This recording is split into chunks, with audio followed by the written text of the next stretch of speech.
Lero pa Nyasa VoiceBox olemekezeka mfumu ya mzinda wa Blantyre bambo Isaac Jomo Osman akutikumbutsa Malawi kunena kuti ntchito yosamalira dziko lino yotukula dziko lino si ntchito ya boma lokha. Mwachitsanzo zinthu ngati kuonetsetsa kuti mizinda yathu ndi yaukhondo komanso yooneka bwino, imeneyo si ntchito ya khonsolo. Wina aliyense nzika ya mzindawo kamene kuchita business adzionetsetsa kuti pamalo pake pamene kuchitira business wasesa bwinobwino, wakolopa bwinobwino kuti mzinda udzioneka bwino. Zimenezi amanena mzinda wa Blantyre pamene ndithu anakayendera mashopu awiri atatu kumene zimaoneka kuti mwina eni aka mashopuwo salabada za ukhondo wa shopu yawo komanso mzinda wawo. Ndipo kumeneko olemekezeka mfumu ya mzinda wa Blantyre anaopseza kuti aliyense amene apezeka kuti sakusesa pamalo pake a business, kumene kuti sakusamalira malo ake a business, ameneyo ndithu shopu yake idzatsekedwa. Tiyeni limodzi tione kuti Jomo Osman anayankhula motani, ndipo akamaliza timati musangochoka mutiuze kuti maganizo anu ndi otani pompano pa Nyasa VoiceBox.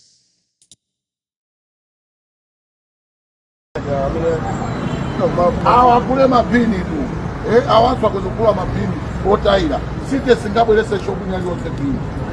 Worship he is also the shop owner. Apana unokansilamu anakuwa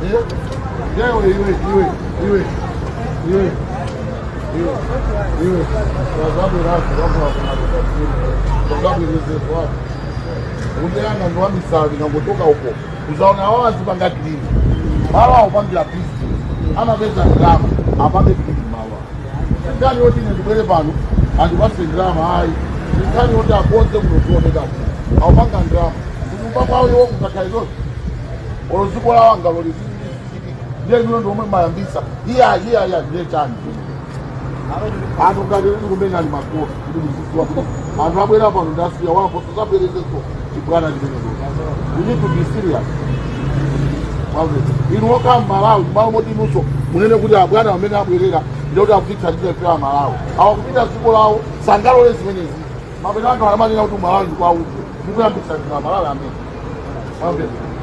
inugwira ni ntchito yanu ifeso tigwire ntchito yanu inenda bwalo zakugwira ntchito yanu iwo kanthu zoti iyayi zasande uve onse uli kuno kwasande. I'll come again tomorrow. I'll find you all this. I'll go to this. Yeah, you need to discuss. All of you, of course, everyone. You need to clean the premises. Yes. We don't need these premises to be like this. Yes.